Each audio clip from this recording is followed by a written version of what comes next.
નમસ્તે વિદ્યાર્થી મિત્રો, ગુડ મોર્નિંગ. ધોરણ 6 વિષય ગણિત. એની અંદર આપણે જોઈએ છે ચેપ્ટર 4 ભૂમિતિના પાયાના ખ્યાલો.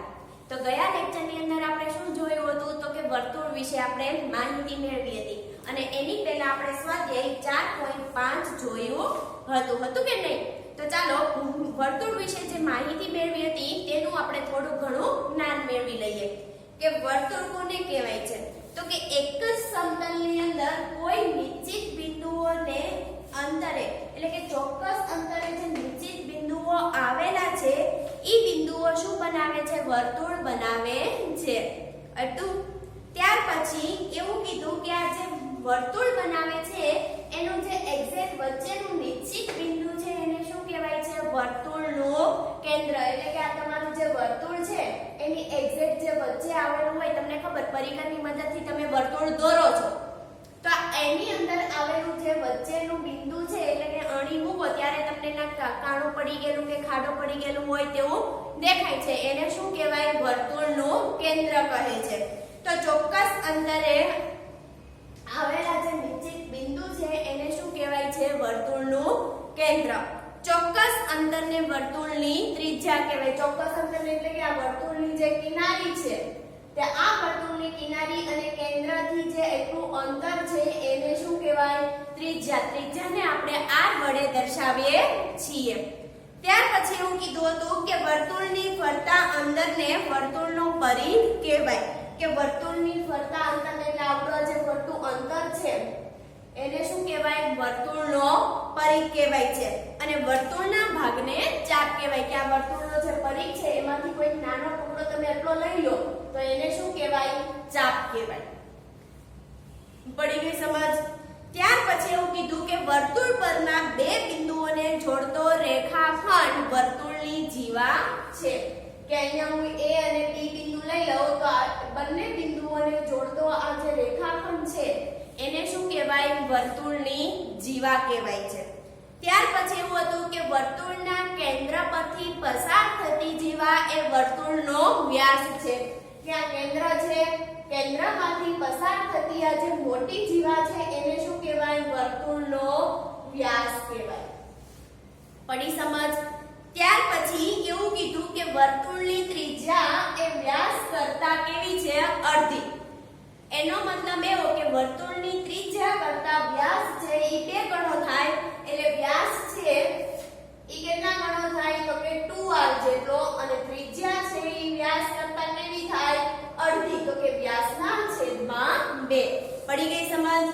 વ્યાસ છે ઈ ત્રિજ્યા કરતા 2 ગણી અને ત્રિજ્યા છે ઈ વ્યાસ કરતા અડધી થાય. અહીંયા સુધી આપણે જોયું હતું. ત્યાર પછી એવું જોયું હતું કે જે વર્તુળ છે એનો વ્યાસ તમે દોરો એટલે વ્યાસ છે ઈ વર્તુળના 2 ભાગ પાડે. કેટલા? 2 અડધા અડધા ભાગ પાડે છે. એને આપણે ઉપર અને નીચે જે 2 ભાગ પાડેલા છે તેનો આકાર કેવો બને છે? તો કે અડધું વર્તુળ હોય તેવો. એટલા માટે એનું નામ આપણે કેવું પાડ્યું? અર્ધવર્તુળ.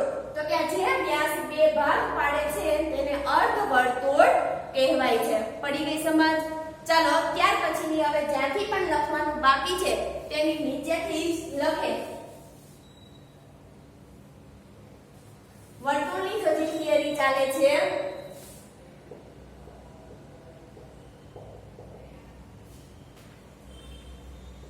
જ્યાં આપણા પોઈન્ટ પૂરા થયા છે ત્યાં જ નીચે એરો મારી પાછું લખે.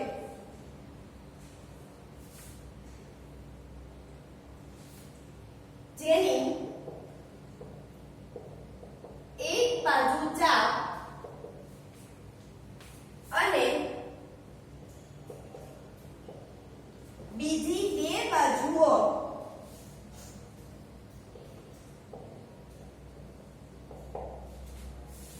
ત્રિજ્યાની જોડ હોય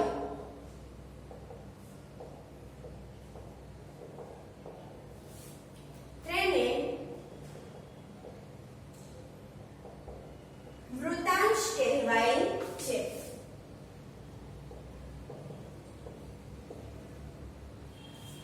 ચાલો કોને વૃત્તાંશ કહેવાય છે? કે જેની એક બાજુ ચાપ અને બીજી 2 બાજુઓ ત્રિજ્યાની જોડ હોય.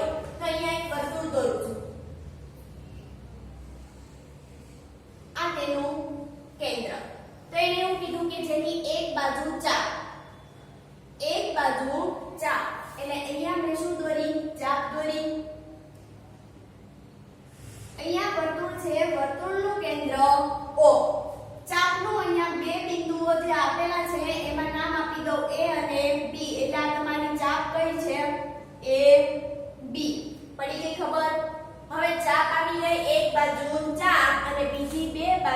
ત્રિજ્યા, તો ત્રિજ્યા આપણે વર્તુળના કેન્દ્રથી જે પરી છે ત્યાં સુધીનું અંતર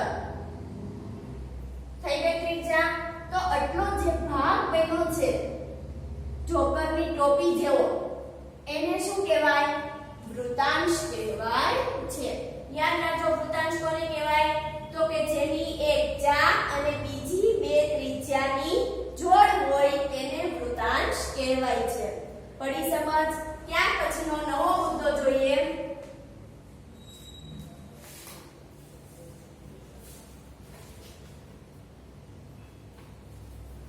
વર્તુળનો અંદરનો એવો પ્રદેશ. વર્તુળનો અંદરનો એવો પ્રદેશ જે ચાપ અને જીવા વડે ઘેરાયેલો છે.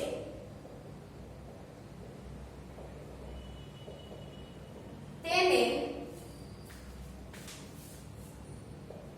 વર્તુળનો વૃત્તખંડ કહે છે.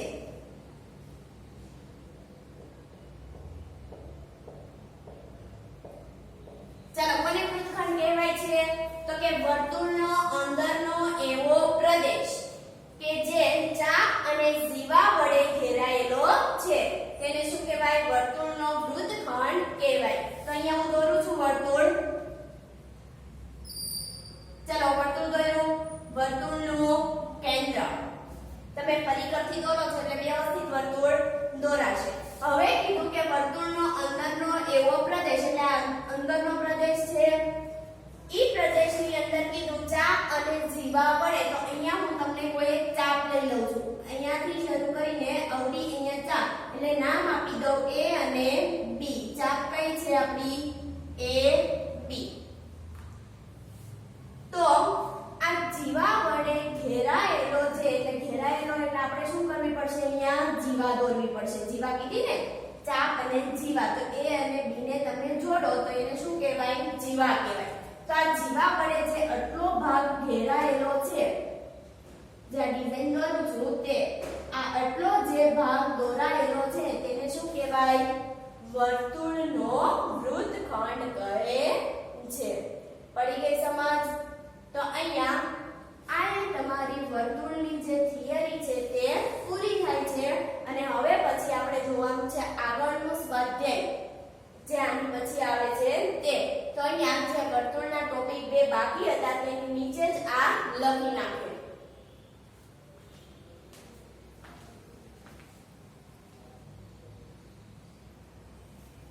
ચાલો, લખાઈ ગયું. તો હવે સ્વાધ્યાયનું હેડિંગ આપજો 4.6.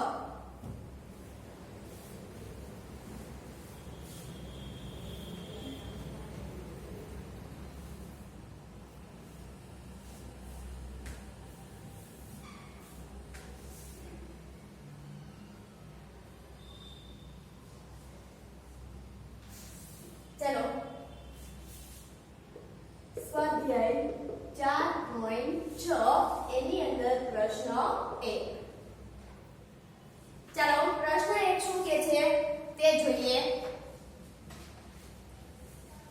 બાજુમાં આપેલી આકૃતિના આધારે કહો. બાજુમાં આપેલી આકૃતિના આધારે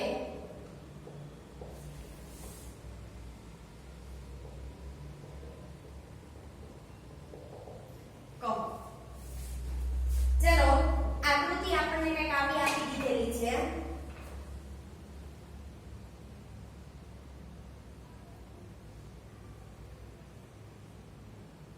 તમારે પરિકરની મદદથી તમારે વર્તુળ દોરવાનું છે, સાથેથી દોરવાનું નથી. ચાલો, અહીંયા કેન્દ્ર છે, કેન્દ્રનું નામ આપી દીધેલું છે O. તેમાંથી એક વ્યાસ એટલે કે વ્યાસ પસાર થાય છે, તેનું નામ આપી દીધેલું છે A અને C. આ બાજુ એક ત્રિજ્યા છે, ત્રિજ્યાનું નામ આપી દીધેલું છે B અને એને રેખાંકિત કરી દીધેલો છે.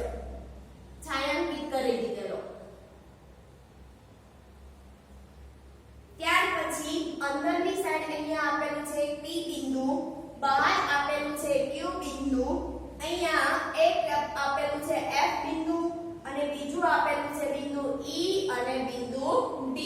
એને જોડતો એક રેખાખંડ એટલે થઈ ગયો વૃત્તખંડ. જીવા જે છે ED. ત્યાં પણ તેને છાયાંકિત કરી દીધેલું છે.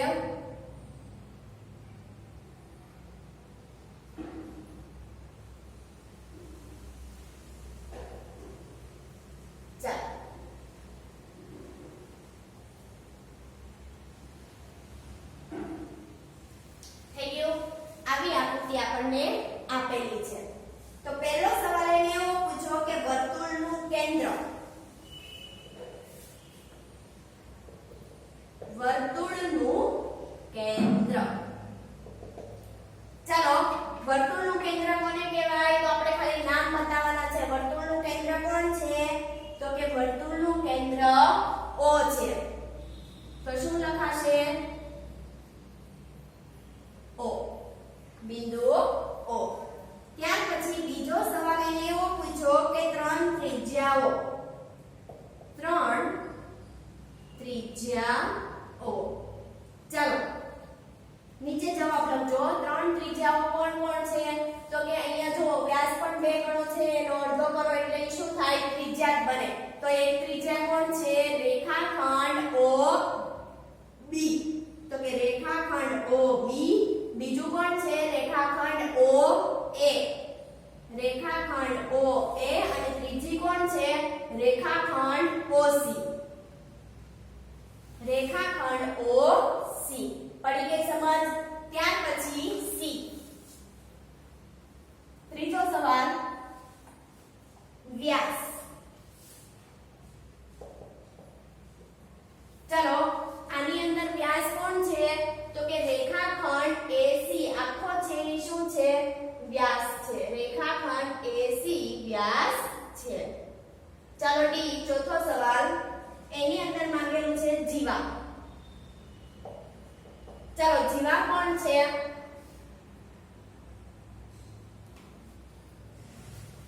જીવા કોણ છે? તો આપણે કીધું હતું કે જે ચાપ ઉપર બે બિંદુઓને જોડતો રેખાખંડ હોય એને કહેવાય જીવા. તો કોણ છે? રેખાખંડ ED. શું છે? તો કે જીવા છે. તો કે આ આપણને એવું પણ કીધું કે વર્તુળના કેન્દ્રમાંથી પસાર થતી જીવા, તો એને વ્યાસ કહેવાય. શું કહેવાય? વ્યાસ. એટલા માટે આપણે રેખાખંડ AC લખતા નથી. ત્યાર પછી આગળનો પ્રશ્ન હતો, એની અંદર કીધું અંદરના ભાગના બે બિંદુઓ, અંદરના ભાગના બે બિંદુઓ. ચાલો, અંદરના ભાગના બે બિંદુઓ કોણ છે? તો અંદર તમને કોણ કોણ કેટલા કેટલા બિંદુઓ દેખાય છે? કોણ કોણ દેખાય છે તે જો. તો એક તો O દેખાય છે અને કોણ દેખાય? P. બાકી બધા ક્યાં બતાવેલા છે? વર્તુળ ઉપર. એટલા માટે અંદરના બિંદુ કોણ છે? O અને P. તો કે અંદરના ભાગના બિંદુઓ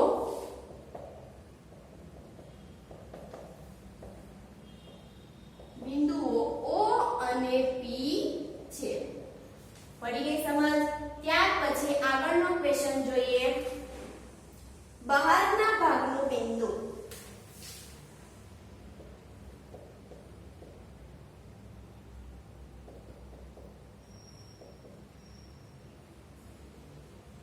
ચલો, બહારના ભાગનું બિંદુ કોણ દેખાય છે? તો કે આપણને એક જ બિંદુ બહાર દેખાય છે. કયું? Q. બાકી બધા ક્યાં આવેલા છે? વર્તુળ ઉપર. એટલે એને લેવાના નથી. વર્તુળ નીચે હદ છે એની ઉપર આવેલા છે. તો બહારના ભાગનું બિંદુ કોણ છે? ખાલી Q. તો શું લખાશે? બહારના ભાગનું બિંદુ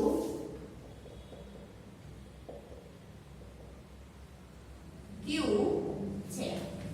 ચાલો, ત્યાર પછીની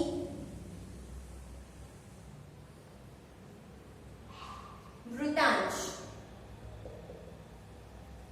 ચાલો, વૃત્તાંશ કોણ છે? વૃત્તાંશ એટલે આપણે વાત કરી ગયેલા આગળની જે થિયરી આપણે 2 પોઈન્ટ ભણ્યા ને હમણાં, તેમાં કે વર્તુળની ચાપ અને બે ત્રિજ્યાની જોડને શું કહેવાય? વૃત્તાંશ કહેવાય. તો કોણ વૃત્તાંશ છે? AOB. આ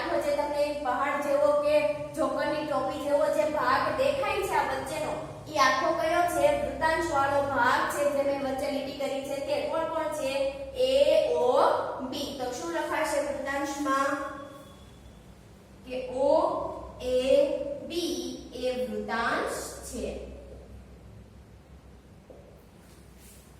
ચલો ત્યાર પછી આગળનો સવાલ વૃત્તખંડ. વૃત્તખંડ કોને કહેવાય છે? તો કે જે જીવા અને વર્તુળની ચાપ વડે ઘેરાયેલો પ્રદેશ હોય તેને શું કહેવાય? વૃત્તખંડ. તો આપણી જીવા કોણ છે? ઈડી છે. તો આપણો ઈ એફ ડી વાળો જે ભાગ છે તે શું છે? વૃત્તખંડ છે. એટલે કે ઈ ડી એફ કયો ભાગ થયો? ઈ એફ ડી. ડી એ વૃત્તખંડ છે. પડી ગઈ સમજ? તો અહીંયા તમારો પ્રશ્ન એ પૂરો થયો. જે પાકી બુકની અંદર વ્યવસ્થિત લખી નાખે અને આકૃતિ છે એ પેન્સિલથી દોરવાની છે અને પરિકરની મદદથી વર્તુળ દોરવાનું છે. બાકી રહી ગયું હોય તે સ્ક્રીનશોટ પાડીને પછી લખી લે.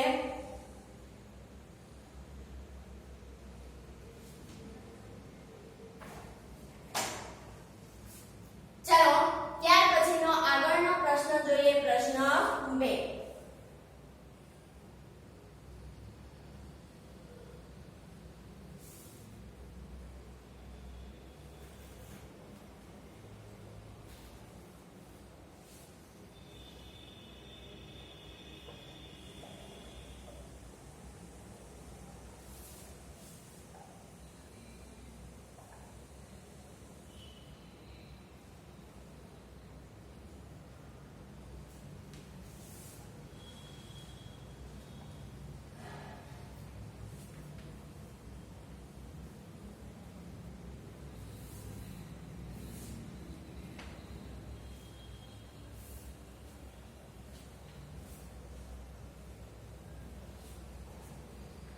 ચલો પ્રશ્ન 2.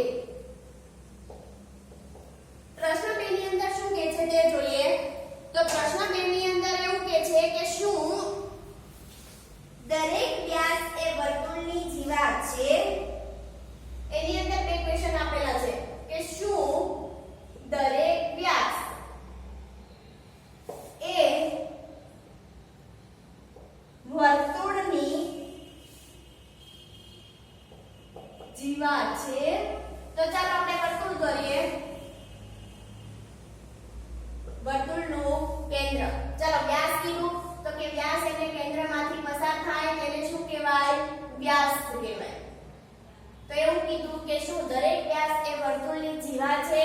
તો આપણે વ્યાસની વ્યાખ્યા યાદ કરીએ કે એમાં એવું કીધું હતું કે વર્તુળના કેન્દ્રમાંથી પસાર થતી જીવાને શું કહેવાય?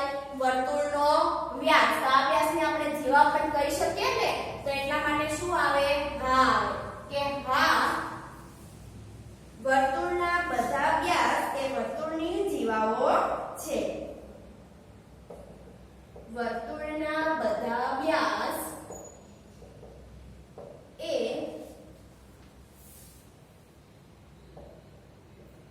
વર્તુળની જીવાઓ છે.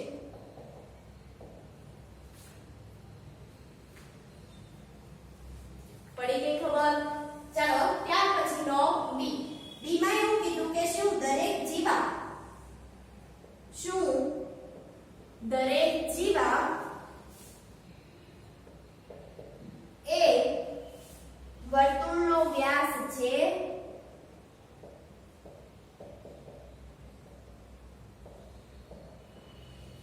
ચાલો શું દરેક જીવા એ વર્તુળનો વ્યાસ છે એવું આપણને પૂછેલું છે. તો વર્તુળ દોરીએ. વર્તુળનું કેન્દ્ર. જીવા કોને કહેવાય? તો કે રેખાખંડ આપણે બિંદુ આપી દઈએ, બિંદુ A અને B. તો બે બિંદુઓને જોડતો રેખાખંડ એને શું કહેવાય? જીવા કહેવાય. તો જો જીવા છે વર્તુળના કેન્દ્રમાંથી પસાર થાય છે? નથી થતી. એટલા માટે જીવા છે એને વર્તુળનો વ્યાસ કહેવાય નહીં. તો શું લખાશે? ના. દરેક જીવા એ વર્તુળનો વ્યાસ ન હોય.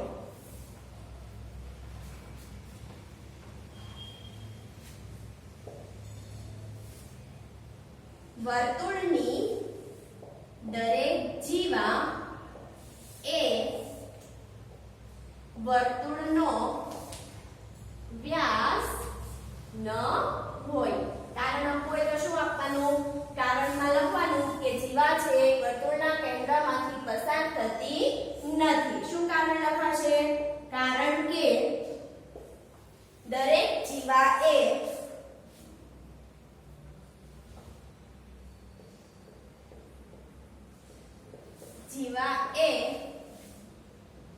વર્તુળના કેન્દ્રમાંથી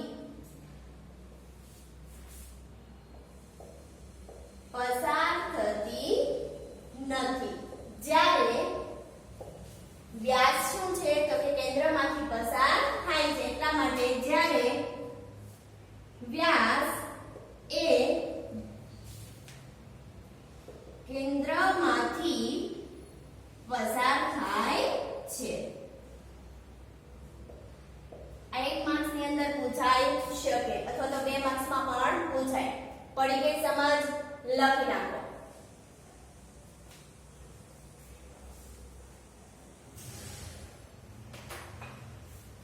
ચલો લખાઈ ગયો. તો હવે આગળનો પ્રશ્ન જેને બાકી રહી ગયું છે તે સ્ક્રીનશોટ પાડીને લખીએ.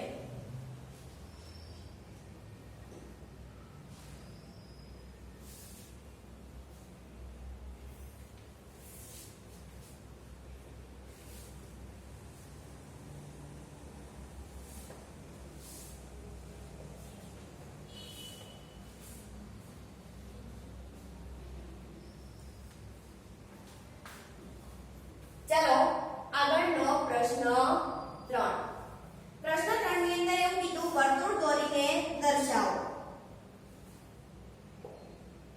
વર્તુળ દોરીને દર્શાવો. હવે આપણે આકૃતિ દોરવાની છે. પહેલા પ્રશ્નમાં એવું હતું કે આકૃતિ ઉપરથી આપણે આન્સર આપતા હતા. હવે આપણે શું કરવાનું છે કે આપણી પાસે જે માંગેલું છે તેને આપણે દર્શાવવાનું છે. શું શું માંગ્યું છે તો તે લખાવી.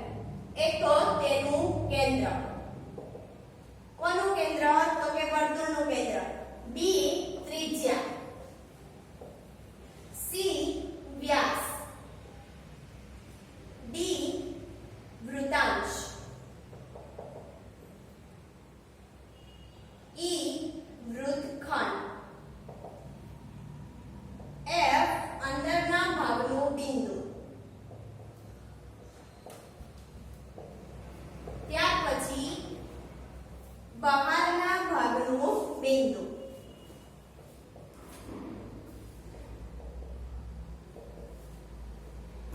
અને છેલ્લે એ આપ્યો છે એમાં આપી છે 4. પડી ગઈ ખબર?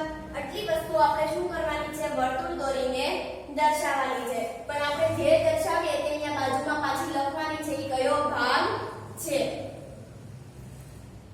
ચાલો પહેલા તો વર્તુળ દોરીશું.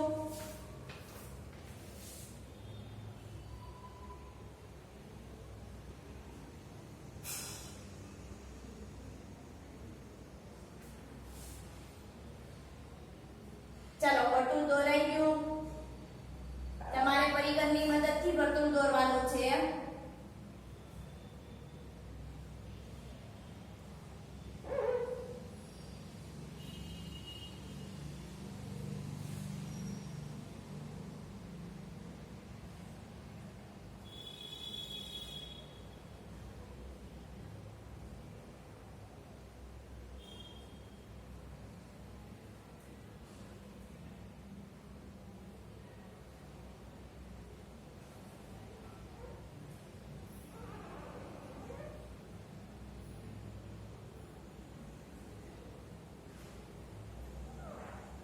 ચલો આ વર્તુળનું કેન્દ્ર પૂછું ને તેને કે તેનું કેન્દ્ર. તો કેન્દ્ર કયું છે? વચ્ચે. એનું શું નામ આપીશું? કેન્દ્ર O. તો અહીંયા શું લખાશે જવાબમાં? કે કેન્દ્ર O. ત્યાર પછી શું આપ્યું આપણને? ત્રિજ્યા આપી છે. તો એક ત્રિજ્યા દોર નાખીએ. ચાલો તેનું નામ શું અપાશે? ત્રિજ્યાનું E. તો કઈ ત્રિજ્યા થઈ? OE. તો ત્રિજ્યા તો કે રેખાખંડ OE. પડી ગઈ ખબર? ત્યાર પછી વ્યાસ તો કે વર્તુળના કેન્દ્રમાંથી પસાર થતો હોય તેવો. તો તો વર્તુળના કેન્દ્રમાંથી આપણે પસાર થતો એક વ્યાસ દોરીએ, એના બે બિંદુઓનું નામ આપી દો A B. તો વ્યાસ કોણ છે? રેખાખંડ AB. પડી ગઈ ખબર? ત્યાર પછી વૃતાંશ. તો વૃતાંશ કોને કહેવાય? ચાપ અને બે ત્રિજ્યાઓની જોડને. તો અહીંયા આપણે જો તો એક ત્રિજ્યા તો આપણને આપી દીધેલી છે, બીજી આપણે ત્રિજ્યા જોડ બતાવી દઈએ. તો અહીંયા તમે જોઈ શકો છો કે આ જે ત્રિજ્યા આપેલી છે OA, ઈ પણ એક ત્રિજ્યા જ ગણાય કે નહીં? તો એના વડે જે બનતો આ ભાગ છે OAE, ઈ શું છે? વૃતાંશ જ છે. બીજી ત્રિજ્યા દોરવાની જરૂર નથી. શું છે? વૃતાંશ. તો કઈ થઈ? OAE. ત્યાર પછી વૃત્તખંડ. તો વૃત્તખંડ દોરવા માટે આપણે શું જોશે? જીવા જોશે. તો આપણે એક જીવા લઈએ અને ચાપ લઈએ. તો કે અહીંયા બે બિંદુઓના નામ આપી દઉં છું, C અને D. આ બંને બિંદુઓને જોડવું એટલે આ જે ભાગ બન્યો તેને શું કહેવાય? વૃત્તખંડ. તો કોણ છે? અહીંયા CD, પણ આપણી પાસે ત્રીજું નામ નથી એટલે એક બિંદુનું નામ આપવું પડશે E કે F. જે આપી દે E ઘટે છે, સોરી E તો આપી ગયું એટલે F આપી દઈએ. કોણ કોણ છે? CDF. વૃત્તખંડ કયો? તો કે CDF. પડી ગઈ ખબર? ત્યાર પછી કીધું અંદરના ભાગનું બિંદુ. તો અંદરના ભાગનું બિંદુ આપણે કોઈ પણ બતાવી શકે, ગમે ત્યાં. નથી આવ્યું P, તો કોણ છે અંદરના ભાગનું બિંદુ? તો કે બિંદુ P. તમે અહીંયા બતાવી શકો, ઉપર ગમે ત્યાં બતાવી શકો. ત્યાર પછી બહારના ભાગનું બિંદુ કીધું, તો બહાર કયું બિંદુ? આ બાજુ. નામ નથી આવ્યું તે લખી નાખો. તો કે કોણ છે? બિંદુ Q. તો બહારના ભાગમાં કોણ છે? બિંદુ Q છે. ત્યાર પછી ચાપ માંગી છે આપણી પાસે. તો ચાપ કોણ છે? તો કે અહીંયા એક ચાપ બતાવીએ કોઈ પણ જગ્યાએ. તો અહીંયા બ્લેક પેન થી જે દોરું છું તે ચાપ છે.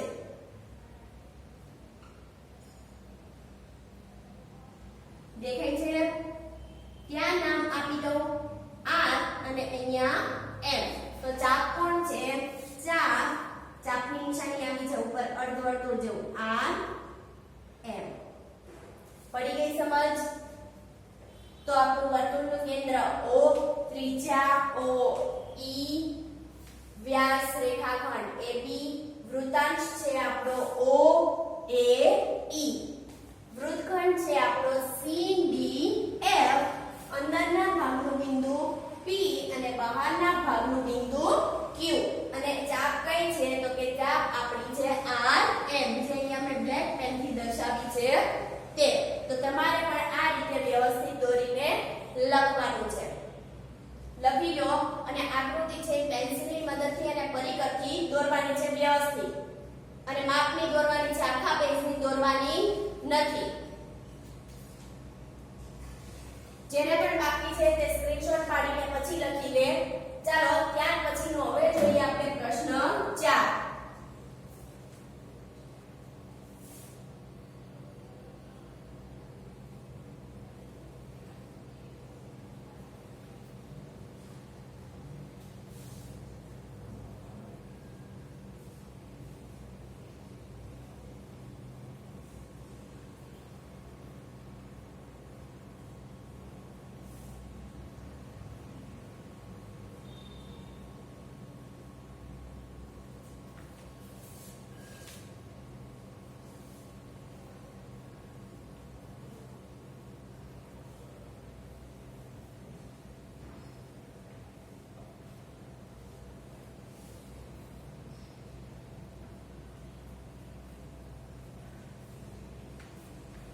चलो प्रश्न 4. प्रश्न 4 ની અંદર એવું માંગેલું છે કે ખરા છે કે ખોટા તે કહો. ખરા છે કે ખોટા તે કહો. પહેલું એની અંદર એવું કીધું કે વર્તુળના બે વ્યાસ હંમેશા છેદ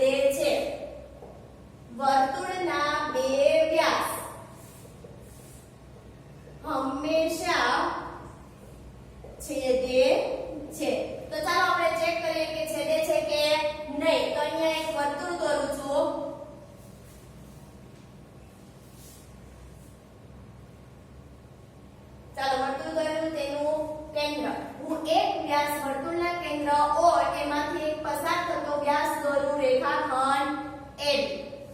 ત્યાર પછી વર્તુળના બીજો વ્યાસ દોરો કે જે કેન્દ્રમાંથી જ પસાર થાય છે એનું નામ આપી દઉં C અને D. તો જો એકબીજાને છેદે છે, ક્યાં છેદે છે? તો કે કેન્દ્ર O આગળ. કેન્દ્ર O આગળ જ બધા વ્યાસ છેદે છે. કેમ? તો કે કેન્દ્રમાંથી પસાર થાય છે એટલે. તો જવાબ આપણો શું આવશે? સાચું. શું આવશે? ખરું. કારણ લખવું હોય તો લખી શકાય કે વર્તુળનો વ્યાસ કેન્દ્રમાંથી પસાર થાય છે.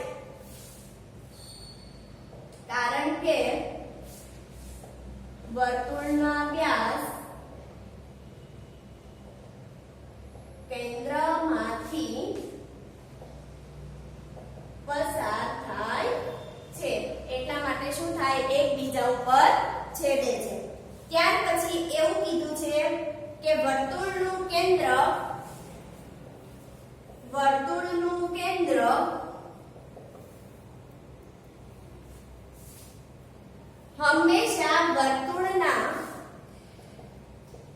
હંમેશા વર્તુળના અંદરના ભાગમાં હોય છે. અંદરના ભાગમાં હોય છે.